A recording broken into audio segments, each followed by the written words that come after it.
Trump locks in a massive trade deal with the EU that certainly puts America first. Sydney Sweeney's good genes continues to burn through the entire culture. Cory Booker blasts the Democrats for bending a knee to Trump. An 8.8 earthquake rocks Russia, and a resulting tsunami had people in Hawaii absolutely scrambling. MIT student created a device that lets you telepathically search Google, and America is rapidly re-emerging as a semiconductor tech hub, which is going to be critical for the decade ahead. Drew, your thing on Cory Booker is interesting. I did not have this take watching Cory Booker, but you have an interesting question. Why don't we play the clip, and then let's talk about where we're headed here. I see law firms bending a knee to this president, not caring about the larger principles, that those free speech rights, that you could take on any client, why are you bending the knee? I see universities that should be bastions of free speech bending at the knee to this president. I see businesses taking late-night talk show hosts off the air because they dare to insult a president. I see people who want mergers suddenly think that they have to pay tribute to this president. And what are the very people here elected to defend the Constitution of the United States saying, oh, well, today, let's look the other way and pass some resources that won't go to Connecticut, that won't go to Illinois, that won't go to New York, that will go to the states he likes. That is complicity with an authoritarian leader who is trashing our Constitution. It's time for Democrats to have a backbone. It's time for us to fight. It's time for us to draw lines. And when it comes to the safety of my state being denied these grants, that's why I'm standing here. Don't question my integrity. Don't question my motives. I'm standing for Jersey. Is gridlock the answer? And I think gridlock has served America for a very long time. I've been very pro-gridlock. I've loved the fact that our democracy, the way that it works, is we basically get this tension between the two sides and we can sort of stop each other from doing anything really crazy.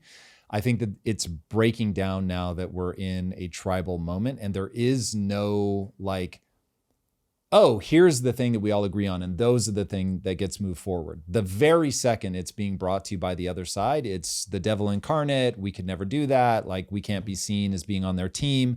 People have called me a Trump apologist. They're now calling you a Trump apologist, but you also get accused of being a communist. It's like, it's madness. When I look at the comments on my video, which we'll talk about later for the tax thing, it's like everybody is trying to filter the world into friend, not friend. I forget who it was. Forgive me, because it's someone who's in the feed all the time. And they were like, wake up, Tom, destiny is not your friend. And I was like, what does that have to do with anything? So it doesn't matter if destiny is for or against me. He is able to help me see the world from a radically different point of view. And the fact that I can sit down with him and have a civil conversation and enjoy my time with him, like that is how humans operate. That's how you get something done. Is it does not need to be somebody that you agree with top to bottom. It doesn't need to be somebody that you consider a friend, but you're still looking at them going, is there something here? Is there something high utility? Can we be of benefit to each other? Reagan used to talk about this. He's like, we'll be on the Senate floor and I'll be arguing with, whoever, I forget who it was that he had this relationship with, but we'll argue like cats and dogs when we're on the clock, but then we can go have a drink, we can go have a meal. And that sense of like, oh, this is a real person. He's got a family. There's people he loves. Like, he wants what he believes is best for the country. We just don't agree on how we're going to get there. When you have that, when people can break bread, when they can come together, when they can say, okay, we disagree on 80% of this stuff, but these 20%, like bipartisan, no problem, because these are the values that we stand for, that we agree on. Let's move this forward. In a polarized populist moment, all of that ceases to exist and we are spiraling into madness. Now, the reason I say that this brings in a conversation about China is China does not have that problem. Xi will literally kill anybody that disagrees too much, or he'll disappear them, or he'll kidnap them, he'll re-educate them. And the question we're going to have to answer is, are we going to try to out-China China, which would be a mistake? You will lose. Like, that is a guarantee. I'm happy to do a full episode if people want to talk about how that is a guaranteed fail state. Or do you find your way, what I'll say is, back to an American identity? But we do not have a shared American identity right now. And that is absolutely going to make it impossible for us to move forward. So I've been thinking a lot about, okay, like, what am I trying to do? Like, why do I find myself so compelled to engage in politics, culture, world affairs? And the answer is, much like I was able to use social mobility to completely change my life, to change my family's life, all of that. And I'm like, oh, I want to make sure this is available for other people. So when you do it, it's like, I mean, I guess some people have the impulse to pull the ladder up. I do not have that impulse. I'm like, okay, like, let's make sure that everybody has a shot at this. And then when I was such a beneficiary psychologically of the view that people had of what America was back in the 80s, that it set me up to be aggressive, to be entrepreneurial, to realize I could have anything that I wanted. I was gonna have to pay a price, there was no doubt about that. But that, like, it just set me up in a way to be so optimistic about my future. And in being optimistic about my future, it just became this guiding light for my life. And I'm like, we have got to get people back to that. So I'm gonna be beating that drum. I'm gonna give people something that they can think about that is pure execution. It is go, learn, understand, build a worldview that is utility-based, figure out how to deploy this. And right now, the Cory Booker thing is the exact opposite. All of politics. This is not a Cory Booker problem. Trump talks in the exact same way. They all, like, the other side is evil. But that is going to make us lose to China. So boys and girls, understand. So I'm going up against Tim Sweeney. Okay, that's the CEO of Epic Games. He is a formidable opponent. Do I want to win against him? Yes. But do I trick myself into thinking that he's a moron or that he's evil? No, I do not. I go, what can I learn? What is he doing that I should be looking at and emulating? Where are the missteps so that I can, like, make space for myself? Xi is that on steroids. People do not understand. There are consequences to losing as a nation. There are consequences. And we have no sense of that. We think that, oh, like, if China wins, what's the big deal? The big deal is, motherfucker, that they will, all the things that you're angry at America for doing, now imagine that you literally, that stuff, you don't have to, like, hide it or do it behind the scenes. That's just your MO. Motherfuckers get locked in their apartment for 2 years or whatever, and you arrest them if they open the door. You board their door up. Like, you do whatever you have. They're staying in their apartment. So I don't think people understand. If China wins the AI race, that is how you get a totalitarian regime that you just can't get around, because the AI is just always there. So this is a high stakes game, man. And people are playing like the good times in America will last forever, and they will not. Every time we see Cory Booker pop a vein out in his neck, oh, he's just a lefty, he has TDS. This is the part that, like, we have to stop dismissing people. Because to your point, Tom, if there's a North Star, if I want to get to the Wizard of Oz, the Emerald City, right? I might not like the lion, but the lion's going to help me get from point A to point B. I might not like the Tin Man. The Tin Man's not my brother. I don't have to get married to the Tin Man. The Tin Man doesn't have to change their gender. But, like, I at least have to be with the Tin Man for the, you know what I mean? Like, we lost this. Let's just get in the car. I'll drive later, but at least you'll take me to the bus stop. Here's the thing, Drew, I am telling you right now, the earliest realization I had in business. So imagine, I know nothing about business. But I really want to be a filmmaker. And I become convinced I have to get rich to become a filmmaker. And so I'm just in there every day. How am I going to pull this off? How am I going to do this? And I'm looking around at everybody acting a fool. Like, if the cat's away, the mice will play, people relaxing when the bosses were gone. And I was just like, some people need to be chased by a lion. Like, they have no sense of, like, my life may not go where I want it to go. And I had such a palpable, because it had already gone where I didn't want it to go. I was at, like, the film school of film schools. I was the Harvard of film schools. I really thought I was going to graduate into the studio system, and that was going to be that next Spielberg. It's a wrap. And I graduated to selling insurance door to door and not being able to pay my bills at the same time. And I was like, oh shit. No cell phones, no YouTube, like, just different world. How the hell am I going to break in? And so it just became abundantly clear to me, these people are not afraid. And because they think everything is going to come easy, they are not going, I do this thing and it has this outcome that either is or isn't the outcome that I want, and I need to adjust. But I didn't really understand what I was on at that moment. Now, whatever, almost 30 years later, when you almost can't like really fail, like imagine you can get like I'm not saying it happens every day, but bro, you can get like a fleece blanket if you're homeless. Like it might be dirty, but you still got a fucking fleece blanket. You're in a city where you can just lay a tent out. You can get a tent as a homeless person. So when that's like your worst, all of a sudden it's people they do not have the clarity of thought to say, we have a very formidable opponent that is focused, they're driven, they're determined. And if we don't play to win, and if we don't raise our kids to play to win, we will lose. And losing will have tremendous consequences. It's a problem.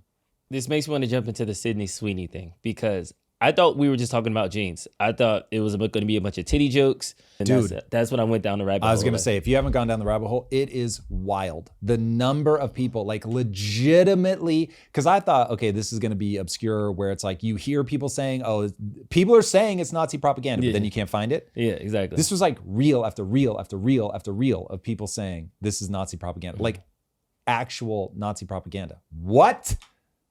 You got to play the commercial. Genes are passed down from parents to offspring, often determining traits like hair color, personality, and even eye color. My genes are blue.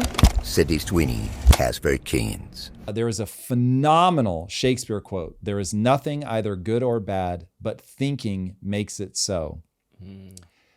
You only see 0.0035% of the electromagnetic spectrum. You think you see everything you don't. Your brain is shorthanding everything. And we live inside of this simulation. The simulation made by your brain, the simulation requires narrative. You have to explain the thing to yourself. And so you're constantly telling yourself a story about yourself. Now, I'm here to tell you right now as a PSA, your life, the quality of your life will be entirely dictated by the narrative you tell yourself about yourself. That's it. It's going to control everything.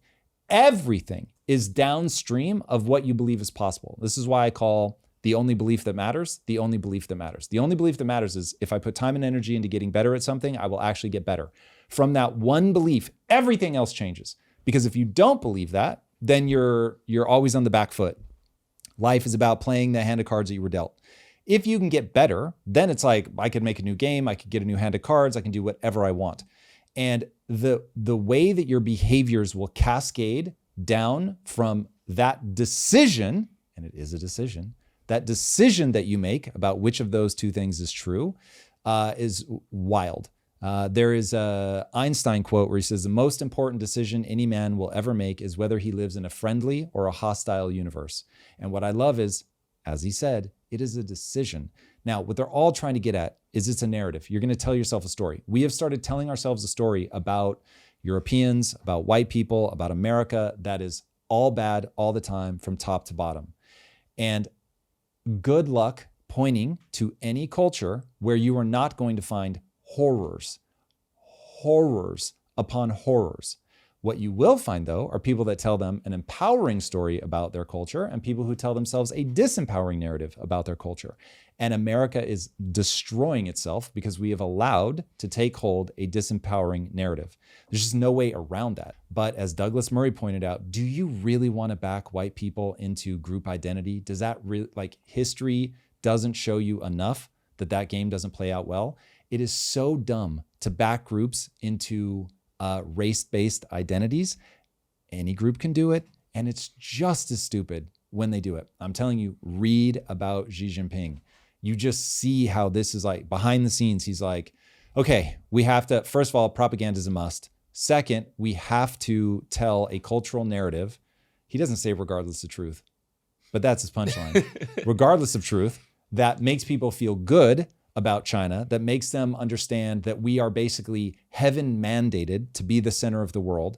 And when you raise kids believing the Chinese are mandated by God to be the center of the universe, that's a lot more uplifting than raising kids telling them, you're evil. You've done bad things throughout history. And like, it's sort of an original sin thing. It can't be washed away. Sorry. Like, which of those two people is going to grow up to do awesome shit?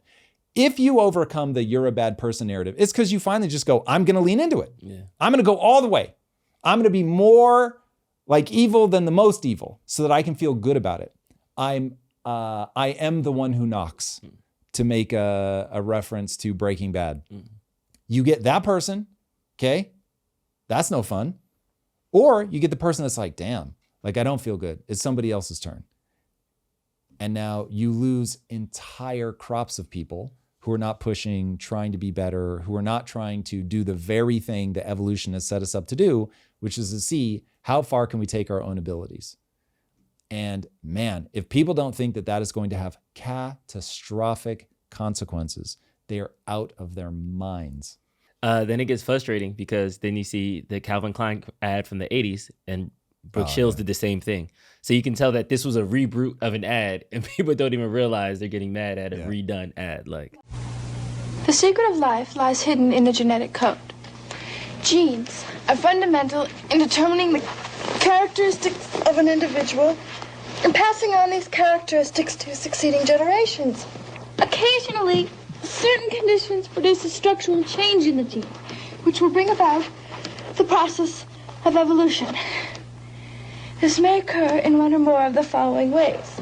Firstly, by selective mating, in which a single gene type proves superior. And P.S., okay, this ad admittedly has issues in my mind because she's 15 when she filmed this, but they're talking about beauty. They're not talking about race. You could put Beyonce in that ad. Hey, she is beautiful. What does it matter that she's not white? This is about being attractive. This is about, some people are more beautiful than others. I hate to break it to all of us, myself included, but that's just the way it goes. That is the way it goes. But if we're going to tell ourselves the narrative that we are bad people for being white, this is not going to play out well. This is really stupid. Next topic, Drew. Trump got another investment. Let's go to Fox News and get the announcement. So those things are 750 billion, 600 billion, opening up the country. We are agreeing that the tariff straight across for automobiles and everything else will be a straight across tariff of 15%. So we have a tariff of 15%. We have the opening up of all of the European countries, which I think I could say were essentially closed. I mean, you weren't exactly taking our autos, you weren't exactly taking our agriculture, and then you would have smaller things, but for the most part, it was closed. And now it's open. It's open for our companies to go in and do a good job with it. I think you'll like them. I think you'll like it. 15% across the board. So that's UK, EU down. We talked about a deal with Japan. We had some other deal for smaller Asian countries. So we're getting through the bingo board, but the big one, China, is still kind of missing. We still haven't heard anything. Yeah, until you lock in China. But EU's big. So he's certainly, I think, begrudgingly getting a lot of credit for this one. He has basically opened the entire EU market to us and gotten them to, with virtually no tariffs whatsoever, and gotten them to agree to paying tariffs on sending stuff to us. So this one is very one-sided. It's a pretty big win. So, you can't knock that. Now, again, the whole game is China. So we shall see. And some people in the chat are so curious as to why I'm obsessed with China, man. I have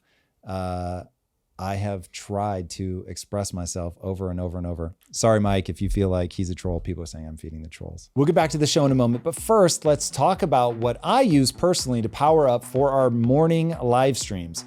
Most protein powders are made from cow hides using harsh chemicals and extreme processing.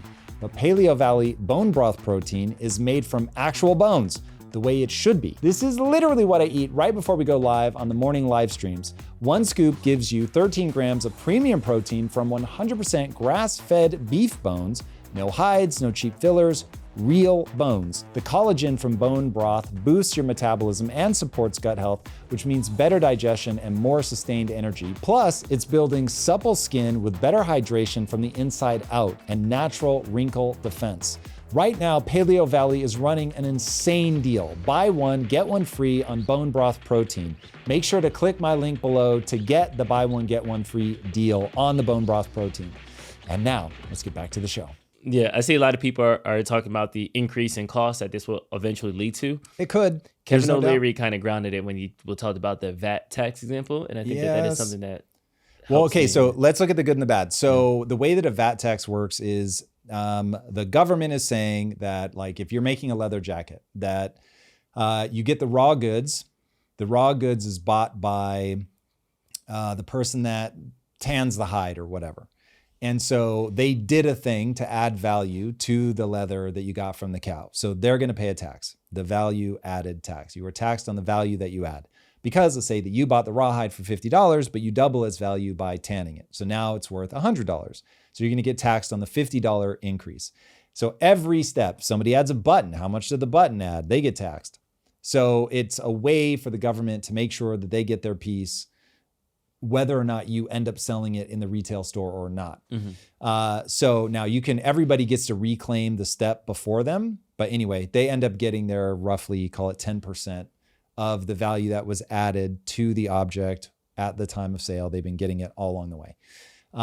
And the reason that people get weird about a value added tax, the reason that we have avoided doing it, is it's a consumption tax. Consumption taxes are going to hurt the middle class and the poor the most because they have the biggest, everything that they buy is a bigger portion of the amount of money that they have. So it's like we've always shied away from that. But we've gotten to the point now where people understand if you keep taxing the rich, you're actually going to take in less tax. That's wildly unpopular, but it's just mathematically true. So people can squawk and squeal all they want. But what will happen is just, it's on repeat. It happens in history over and over and over and over. And the only way to stop it is to put capital controls. And when you put capital controls, you kill your desirability. So if you want to look at the countries that have done it, people stop investing. So that's even dumber. But hopefully we don't go down that path. Okay, so we have wanted to avoid a value-added tax because it's a consumption tax.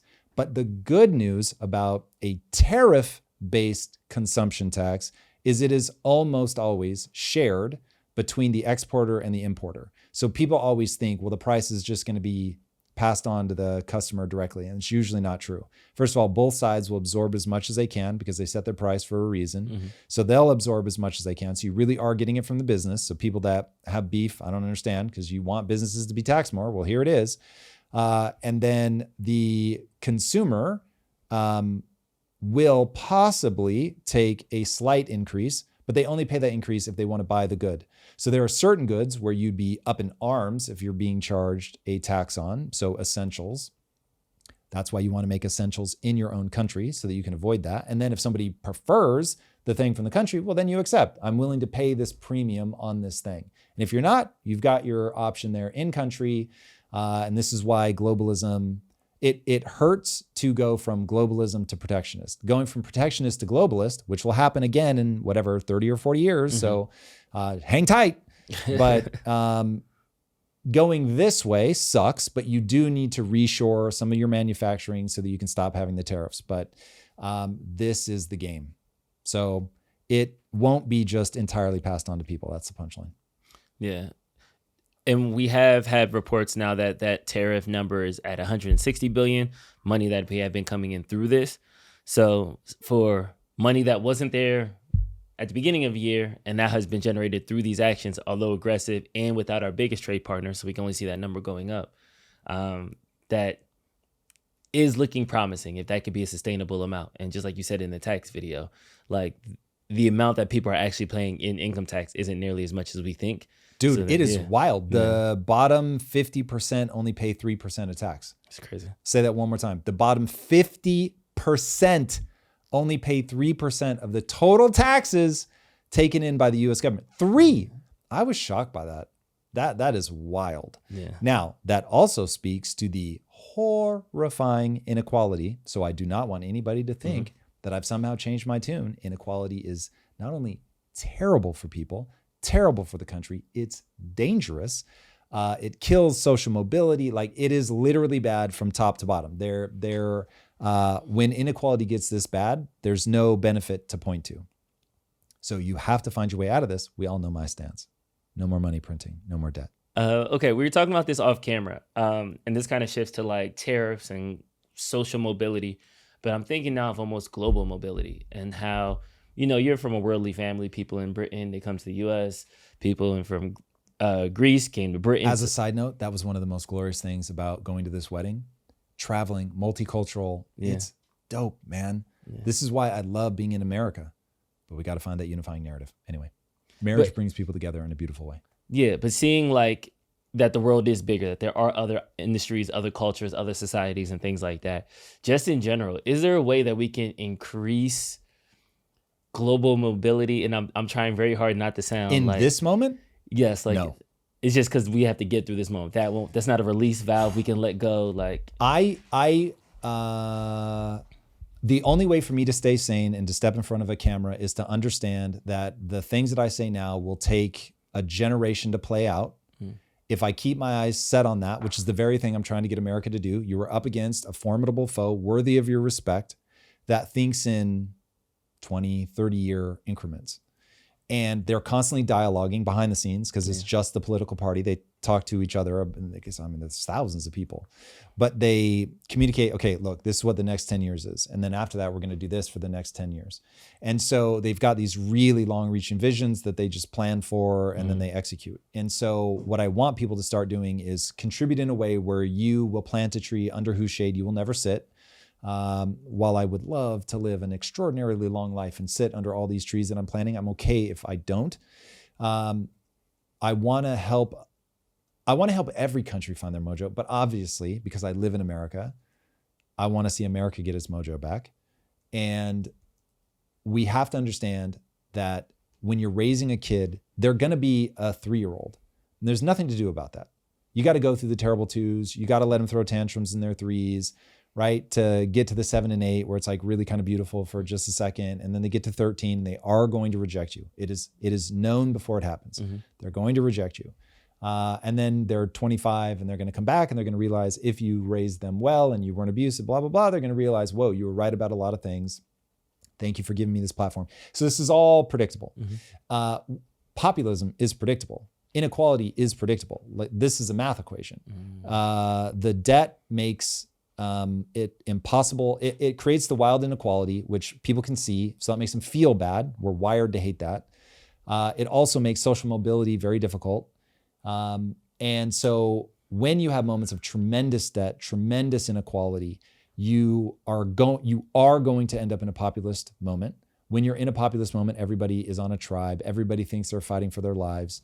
And the only way to unwind that is by austerity and a whole beautiful deleveraging, but the part that everybody can't swallow is the austerity part. So you have to go into austerity, which means you just give people less money, which means, yes, some people that you don't want to have to see go to work, they're going to have to go to work. Some people are going to struggle. Some people are going to lose their house, they're going to be homeless. Yep, that is what ends up happening when you get into this dire circumstance. Now, I wish that this were avoidable. History has proven it's just not. If money can be printed, you will find yourself here. The way back out is unfortunately just as predictable. Look at what's going on in Argentina. He's literally going, oh, you look back at 500 years of history, we know how to get out of this. People don't want to do it, but we know what to do. And then he is just Milei, is just running the playbook and it's working. It's wild. So all of this is all physics of money stuff. So I don't think there is any way for us to be like, hey, let's try to be globalist again right now. Yeah. Right now is not a globalist moment. Right now is protectionist. People are mad. Hunker down, yeah. Yep, people are mad.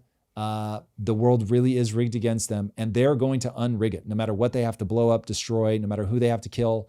And so that like sense of, ooh, we have to go through this. Like, I don't think there's a magic sequence of words that I can utter to save adults. I'm back on this is all about the kids. So one, I'm trying to reach the 2% of adults that are actually swayable, in my opinion. And then I want to do something for the next generation. And then the next generation, I hope, will just grow up being like, this is an amazing place. Yeah. I can control my destiny, but I have to work very hard if I'm going to do it. That the human existence, the reason that we became the most dominant apex predator the world has ever seen is because I can get better at something. And so, I'm the ultimate adaptation machine. Got it. I have to put myself in a position where I'm going to adapt. Mm-hmm. And you're going up against Chinese kids that work around the clock, literally around the clock. And so seriously, you either want it or you don't. Tom wanted a standing ovation earlier today for this video. Let's actually watch it now. Yo, this is wild. We'll jump into it. What is 45,689 divided by 67. Sure. He silently asks the computer and then hears the answer through vibrations transmitted through his skull and into his inner ear. 6, 8, 1.9, 2, 5. Exactly right. One more. What's the largest city in Bulgaria, and what is the population?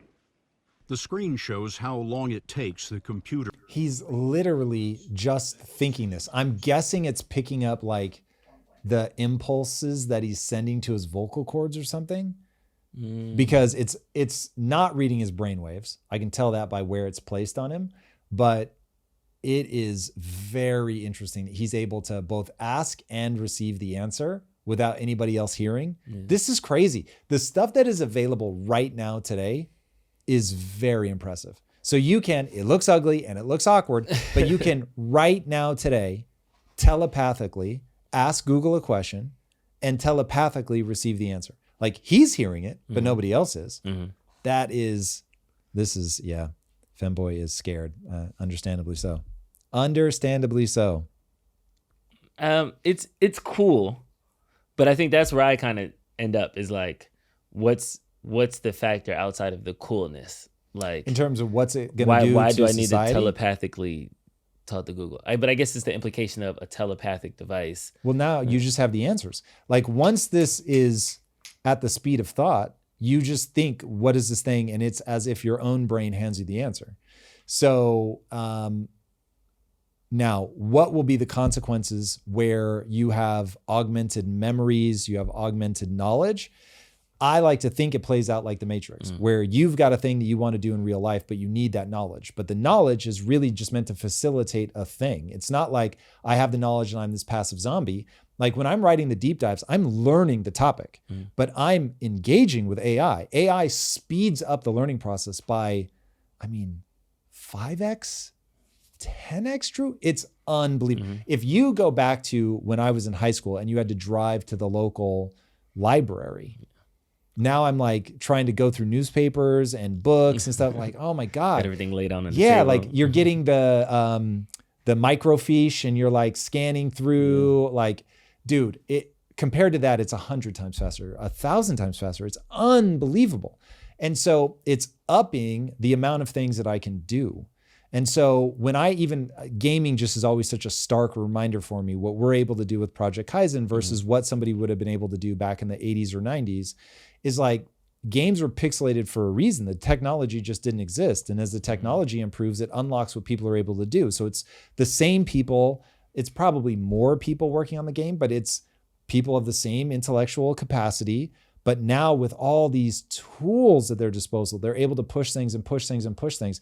Even just the updates that have been added to the Unreal Engine in the 3.5 years that we've been developing, it's been like night and day different. We've been able to get so much more done. It's unbelievable.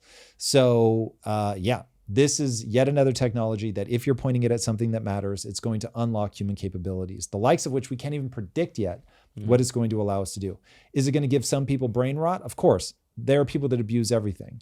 But if you look back, somebody posted about this yesterday, and it was like every major entertainment revolution was blamed for rotting kids' brains. So it was like when novels came out, there was this headline that was like, teen chops his own head off, novels to blame. So it's like, look, for sure, people can get addicted to video games. There will be some terrifying stories about all of it, but they are incredible tools. And I don't see people like getting rid of it. I see people striving to have a way healthier relationship. And I think that is very wise.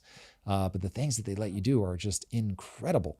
Marisha Dark says even Socrates was blamed for rotting kids' brains. Exactly. It's so true. Exactly. He was killed. Exactly. That's wild. I think the most I'm excited for is the overlap between a device like this and Neuralink, where we're now actually able to talk, help, add mobility, add clarification, add societal cues to people who are quadriplegics who can't move, who Yeah. have some type of learning disability. Like, what would somebody who's on the spectrum, how would they use this device to articulate their thoughts more clearly? Or That's really interesting. Different ways so, like that. I mean, look, that will come out in the wash, whether it works in the way that I'm about to describe or not. But I could certainly see it being something like where the AI is picking up on the facial cues.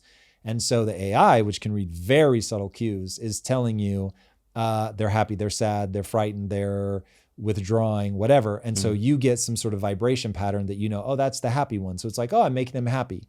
Ooh, they're like withdrawing. Whoa, like we would all get that from cueing off of somebody's face. But if they're blind to that and they don't understand, but the thing, they can learn to recognize the 17 vibration patterns, and all of a sudden they're like, really? So it's possible. Again, I don't know that's how it would play out, but that is certainly one way where I could see, because I know they're already using that. There's a guy named David Eagleman, former guest of the show, incredible guy, who's created this device that does that, allows deaf people to hear or blind people to see through vibration patterns. And the vibrations can be so specific that they can be like, oh, that's Tom, whatever, that just walked in the room. That's Drew that just walked in the room. Based on the vibration pattern, they know what you quote unquote look like. So, and they say that over time that they experience it as sight, which is crazy. So the vibration is being experienced. It's not occupying the part of the brain for feeling, it's occupying the part of the brain for vision. So they feel like they're seeing the person, which is really interesting. We'll be back in just a sec, but first let's talk about the biggest barrier to investing. The hardest part about investing isn't picking stocks, it's just getting started. Christina on my team was stuck in this exact spot until she tried Alio Capital. She says it is incredibly easy to set up. They walk you through building your portfolio and finding the right mix for your risk tolerance. Alio's Altitude AI handles the complex macro stuff, tracking inflation, interest rates, and global risk, while you focus on the basics. Whether you're a complete beginner or you've been putting this off for years, Alio makes investing approachable. No paralysis, no confusion, just smart investing made simple. Download the Alio Capital app in the App Store or Google Play, or text TOM to 511-511. Investing involves risks, including potential loss of principal. Past performance does not guarantee results. See terms and conditions. Text fees may apply. This is a paid advertisement. All right, let's get back to the show. Keep going in AI news. A new study found that 33% of teenagers use AI chatbots for companionships, conversation practice, and romance. They found talking to AI easier than talking to real people and use it for emotional support. It's funny because, remember back when we were younger, there used to be like the sleepovers. It's like super taboo now, but like girls will all have a sleepover and they'll teach each other how to make out and they'll start kissing on each other and things like that. And it's I always thought it was pillows, but yes. Whatever. You're kissing on things. You get a group of friends and you say, we don't know how to do these things, so let's all have our bad ideas and see what's the best way to do it. Yeah. Dudes got together. Oh yeah, this is how you have sex. All that advice was terrible, but it was just the best advice out of the five of us. That's what happens. It's interesting now with the introduction of AI into those conversation circles, where are we going to still get that kind of coming of age renaissance, or is now everybody going to be kind of reclusive and go into the closet and Google what they want to know to sort of have that? So I just think that the AI chatbot thing for teenagers doesn't surprise me, but I just hope that it's not the sole purpose and it's just one of the sources. Listen, I don't love that parents are going to have to go out of their way to create moments for kids. But if I were raising a kid right now, I'd be thinking, okay, I've got to get a group of parents together that have kids that are roughly the same age. Yeah. And we're going to get them to have phone-free time. And they're going to spend whatever on Saturday. They're going to spend 4 or 5 hours in a space, playground, whatever. But it's like, you guys are here, make up your own games, have fun. You're not going to be on your phones under any circumstance. I mean, this is like the default stuff. Me and my cousins went to swim lessons together, and it was just like, you were riding in the back of the car. I mean, back then it was wild. No seat belts in the back of an El Camino. And all we did was pull a blanket over our heads. People would have a stroke today.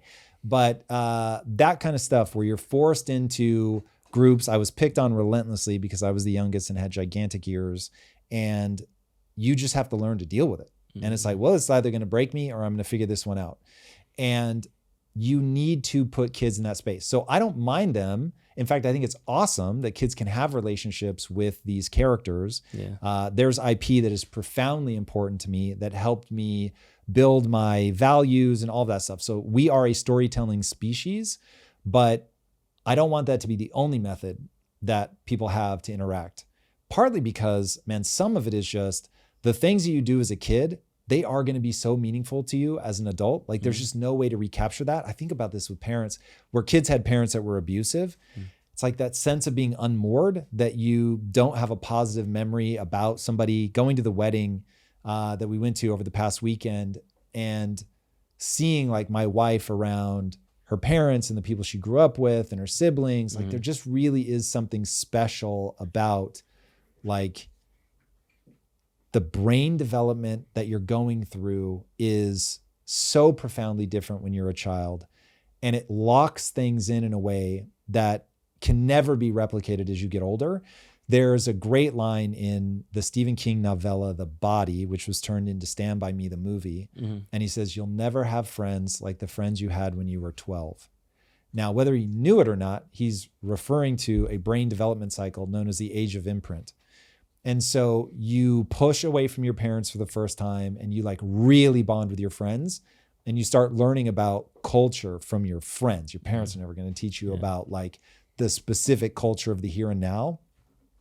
And so that kind of thing is exceedingly important. And so I wouldn't want all of that to come from even games. As much as I believe in games and how amazing they are, like you wouldn't want all of that to come just from that.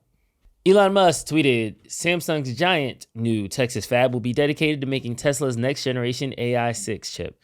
The strategic importance of this is hard to overstate. Samsung currently makes A14s. TSMC will make A15s, which just finished design, initially in Taiwan and then in Arizona. Samsung also agreed to follow Tesla to allow Tesla to assist in maximizing manufacturing efficiency. Do you know how gangster that is? I feel like that is Elon Musk saying, yeah, I'm gonna put it together. Bro, read the next sentence. This is a critical point as I will walk the line personally to accelerate the pace of progress, and the fab is conveniently located not too far from my house. Okay, listen, that I am obviously an Elon fanboy because I don't know of a human in history that has been able to be more efficient than him. It's crazy. It is possible that there isn't another human that knows as much about manufacturing, high-tech manufacturing as he does, because he's done it across so many different industries. When Samsung is like, yeah, bro, here you go, come on in. Yeah. Like, yes, please. That is very impressive. You want to talk about up-leveling your skills. It's very impressive. By the way, if we have any budding entrepreneurs in the house, let me give you one piece of advice that changed my life. It is one of the core things that I think made me wealthy. Anytime there was something in business that I absolutely hated, like contracts, there was always somebody else that I could give the contract to, but I didn't. I would either do it with them. So I would co-read it with them and be like, what about this? What about that? Why'd you want to make that change? Because I knew one day I might need to do this myself. It will only advantage me to understand this.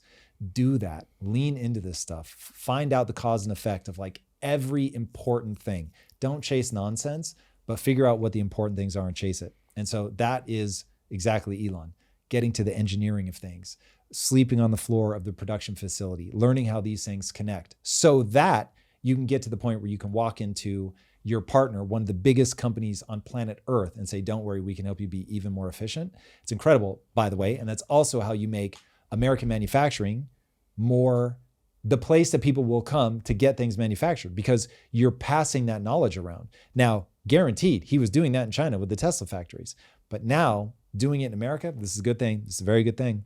I'm looking forward to it. I think domestic manufacturing has been huge. ASMC is officially opened up in Arizona. There is a bunch of jobs open and stuff like that. So this can be a chip act. This is also TSMC's commitment with Trump earlier this year of investing in the US. So it seems like we're going to have two bona fide chip manufacturers, at least for the major players. That's huge, man. Yeah. That is huge. Reading the book about Xi Jinping, I'm like, yeah, probably good that we start getting these chips here sooner rather than later.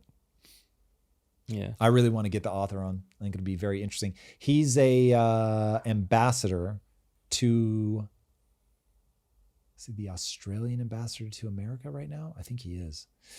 He was a prime minister, to the prime minister of Australia, and then lived in China at one point. I think was the ambassador to the Australian ambassador in China. And so he lived in Beijing for a while. So the book is very much an insider's look at. It's very interesting. All right, shifting gears, the West Coast was under a tsunami alert after the large 8.8 magnitude earthquake that happened in Russia. This is footage from Japan where whales were actually washed on shore because of some of the high waves. There were some that crashed in San Francisco this morning that was reported, but the highest one was like 3 feet. So it seems like things, while they're juicy, they're not nothing crazy. Yeah, thankfully there was a little bit of damage in Hawaii, but nothing insane. There are no deaths reported, not even in Russia. So yeah, this one could have been bad. Thankfully was not. The earthquake though was huge at 8.8. That is wildly destructive. But I did some research this morning on what ends up causing the whales to get beached. Is because the ocean currents become so violent, it sucks the water first out to sea and then slams it back. So as it's getting sucked out to sea, they will often get trapped under debris. And remember, they're mammals, so they have to breathe. So they can get trapped underwater and drown. They can get drug across the bottom and just like literally lacerated. Or it can push them so far forward that they end up getting trapped in the shallows. And so which of those things happen to these guys, I don't know, but and often because they travel in pods, once it gets one of them, it's going to get the whole pod. It's gonna get everybody else and so they're toast. Yeah, it's rough. It's rough. Being in the ocean is not risk-free, even when there's a tsunami. Because at first I was like, wait, how do they, like, because it's the energy is passing through the water, but the water itself isn't really moving, but it moves enough that it can create that problem. Yeah, it was the deadliest earthquake, or not deadliest, the largest magnitude earthquake in like the last like 30 years or something like that. From like a 9.0 that happened. I want to say it was in Chile. But so just nice that there was no deaths, and the tsunami watch was crazy to land in LA. And that's the first thing you see in the news is like, oh yeah, by the way, there might be a tsunami. But luckily it hasn't been as bad. And we'll be with those whales. Hopefully they get back in the water. No, I think those guys are tapped out. I'm afraid. It's a wrap. They did not look like they were making an effort to get back in the water. This was the video that some guy was partying on the beach that you said what's happening over there, and he got yelled at by his wife on vacation. And because you just came from vacation, I wanted to get your take on if there's any. Wasn't quite the kind of vacation I was on. This was your vacation, but okay, let's see this. Happy birthday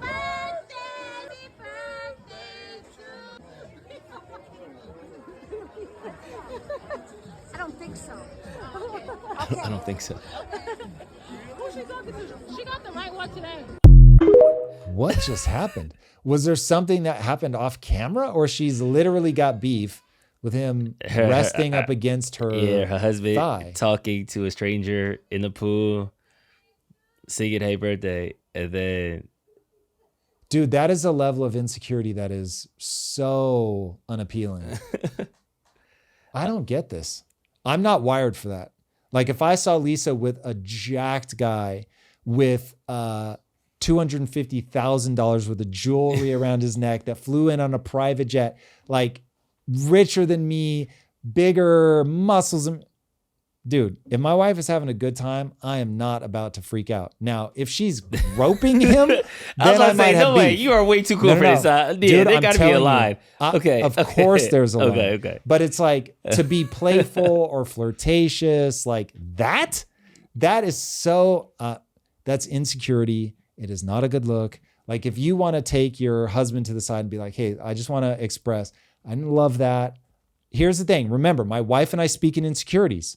So I'd be like, listen, I'm getting older. I see you with somebody who's younger, more attractive. It just triggers a thing in me. I get it. You were just having fun. You were being playful. I don't want to make a big deal out of this, but it does make me a little uncomfortable. So next time, if you could, just like a little space. Okay. You may say, listen, I don't like that. That boundary doesn't make me feel good. But obviously I'm not making you feel beautiful. I'm not making you feel desired. I'm going to address that because I find you beautiful. Right? You can have that moment, but like, I don't get it. I don't get how people can't see how that comes across. Yeah. Is okay. You said it'll have to hit like a certain threshold. Is there a unwritten rule or like a conversation that's kind of like, all right, when we're in public spaces, just don't do this thing. 100%. Lisa and I Okay. have talked about this, like up, down, like every way you can talk about it. Got you. And Okay. we've looked at videos like that together, and I'll be like, I would not care if you are having fun and you're singing and goofing around, or I'm like on a business call and I come back and you're dancing with somebody, but you're not like doing the lambada, like you're dancing like normal people dancing on a dance floor, like you're doing your thing, and if he's grinding on you, I'm gonna have a beef. Basically, if you know whether he's circumcised or not, I have beef. If you don't, then like, dude, there's nothing to trip out about. So I don't know. I don't have the jealousy gene like that. So somebody, Marisha Dart was like, she got good genes, the woman in the video. So yes, she does. Yes, let's go. I would also like that commercial. You can't be mad. Marisha, I would like that one. The number one app on the App Store was the T app. This is wild, dude. So the T is a woman-only app where users anonymously share info and warnings about men to spot red flags and get feedback. This post has 42.3 million. And I want to say I've seen this. Insane. I've seen this original post. Since then, people were getting hacked, doxed. The profile pictures were leaked. Like the company, the women, yeah. Some anonymous screenshots were released. So people have been coming at this app trying to see what's on the other side of it. So definitely not for doxing or exposing personal info. So if there's anything like really shitty that it got to that point, that's basically all it's for. Yeah. So what do you mean it's not for that? No, like people are now taking profiles on men and saying. So then people are now going and taking the profiles of the women and saying, okay, these are where they are. And you're saying, I don't condone it. I don't want them to do it. It's happening. I was talking about not it. Cheering it's for not a it. condone. Yeah, gotcha. Yes, very true. It is interesting though how this app was received. I'll put it there. Say more. What do you mean? Do you think this should have been received well and wasn't, or should have been received poorly and was received well? I feel like, to me, I didn't understand the fuss of it, because to me this is digital gossip and women gossip. Yeah. So I think it's the women only thing that kind of triggered some people, that they wanted to be a part of it, even though it was about them. Like there's this thing sometimes when men aren't included at the table, they get like, well, how come I should be there? I should be allowed to be there. It should be like people are fighting to be a part of it, even though a lot of people that I think were upset probably weren't even being featured. So it was like this, like outside looking in and then not understanding what's actually in there. It's interesting. I have a very different take on this. So I think this is a symptom of men and women are adversaries now, in the same way that we are in a populist moment from a political standpoint. We are in a similar tribal standpoint with men versus women. And it's not everybody, but certainly there's a large contingent of people that actually see the opposite sex as the enemy. And it is so toxic and so anti-evolution. This is going to continue to go wrong. This is like the reddest of red flags for me, that this is happening, that the app was even created. Yeah, that the app was created, that men and women view each other like this. As they say, anybody who trades freedom for safety will have very little of either. So I get that women understand that men are predators, some men, and that just is true. And women understand that they need protection from men, some men, again, that is true. But women seem blind to the fact that their form of violence is reputation savaging. And they have created an app that I think is far more designed to get back at men, or certainly that's how it will be used, designed to get back at men in a punitive fashion, than to actually be like, hey, watch out for this guy's lovely, whatever. Remember, people break up because something went wrong. And so this is all going to just be an endless stream of all the bad things about that guy. And so also women would be in a terrible position if they were like big upping a guy who's legitimately at the top of the sexual market value, because he's already got his pick of women. So that's already going to piss people off. So he's going to have access, literally a 10 guy has access to all 1 through 10 women. But a 7 woman does not have access to like the full range of guys. She's only looking up, over and up, right? Because of something called hypergamy. So it's like this creates this really weird imbalance where a huge portion of guys have access to very few women, and then women are all fighting to get the top guys to commit, but they won't because they have access to all 10, just on a scale of 1 to 10. So women would be in a better position to try to isolate a guy so they can get him for themselves. And once you understand, this is how women have learned to move on evolutionary timescales in a society, by playing these games. So there have been studies done. Women who find other women to be a threat to them sexually will try to convince that woman to cut her hair short. Sit with that for a minute. So she is doing things that she knows lowers your sexual market value, all the while being like, yeah, yes, queen, you look awesome. So, but just so that way I can have a better chance at getting the partner I want. So look, dude, if you look at men and say all men are evil, that's very stupid. Life will be very confusing. If you look at women and go, women are all good, that's stupid. Life will be very confusing. You have to understand the ways in which men are violent and horrible, and you have to understand the ways in which women are violent and horrible. And then go, okay, cool, I get it. We're evolutionary creatures. So the instant somebody does red flaggy thing, I'm not going to freak out. I'm going to be like, okay, we all have red flags. There are going to be hard lines. Like if you get a sense of you lack safety, get out immediately. 1,000%. Do whatever you need to get safe immediately. However, guys aren't women. They process the world differently than you. They act differently than you. They think differently than you. And if you want a man, you have to understand, they're going to be like that. If you're a guy and you want to be with a woman, you have to understand they're going to parse the world differently than you. The most frustrating period of my marriage was when I expected my wife to act like me. And I didn't realize, oh, wait, she actually sees the world differently. That's why she's making different choices. She doesn't see the world the way that I see the world and is making a different choice. She sees the world differently and makes a choice that's in alignment with that. Then all of a sudden I was like, I need to learn about how women think. Obviously, they're not all going to be the same. I understand that. But like women have a nature. Once you understand their nature, then it's like, my wife will deviate from this, but only so far. And now I have a much better understanding of how she's processing the world. So I'm not making just dumb rookie mistakes. So anyway, seeing my wife as an adversary would be a huge mistake. I see her as a partner who is more valuable to the partnership because she thinks differently than she would be if we thought the same.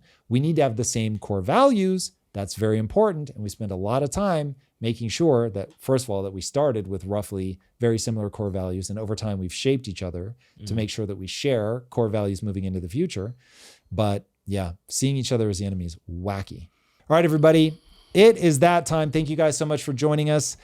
If you are getting any value out of this content, please make sure that you subscribe and tell somebody. We want to grow this channel. All right, everybody, we will see you on Friday. Until then, be legendary. Take care. Peace. If you like this conversation, check out this episode to learn more. DNI Tulsi Gabbard is calling Obama out for treason.